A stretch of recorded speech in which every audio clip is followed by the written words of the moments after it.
So, hi guys! Dito tayo ngayon sa Iriga City.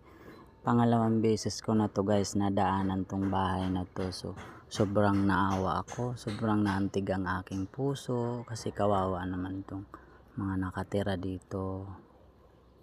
Ayan guys, ang bahay nila. Tingnan nyo.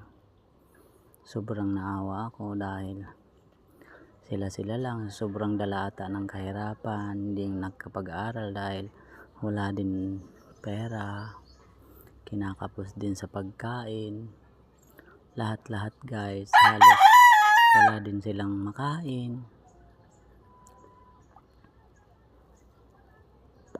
Yan guys, ang bahay nila mga tagpi lang. Sobrang naawa ako guys. Habang nagbibideo ako guys, natulo ang aking luha dahil wala ding trabaho yung kanilang magulang.